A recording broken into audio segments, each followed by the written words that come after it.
and he went out through a small narrow red door. Mr. Miserable hesitated, then followed. Up and up the winding staircase they went. Up and round and round and up and round and round and up until they came to a wood. "Follow me," said Mr. Happy again, and they both set off through the wood back to Mr. Happy's cottage. Mr. Miserable stayed in Mr. Happy's cottage for quite some time, and during that time the most remarkable thing happened. Because he was living in Happyland, Mr. Miserable, ever so slowly, stopped being miserable and started to be happy. His mouth stopped turning down at the corners, and ever so slowly it started turning up the corners.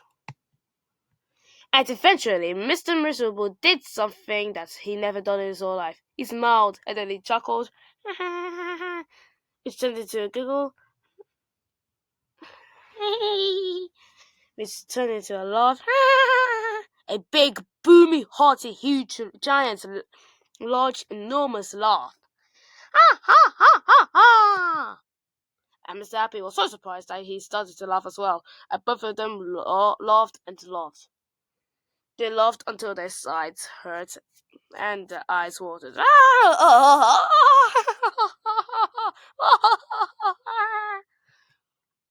Mr. Miserable and Mr. Happy laughed and laughed and laughed and laughed.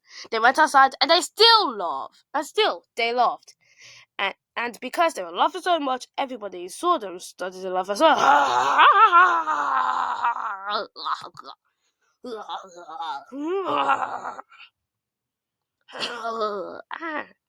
Even the birds in the trees started to laugh at the thought of somebody called Mr. Miserable, who just couldn't stop laughing.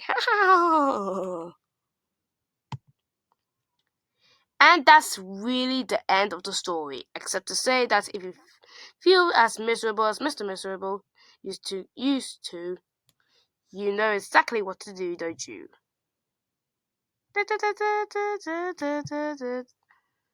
Don't you? Just turn your mouth at the corners. Go on. The Mr. Man Show! If you like this video, make sure you like and subscribe. And don't forget to hit the bell, it'll tell you when we make our videos. Thank you for watching, and we'll see you in the next reading. And enjoy 2026.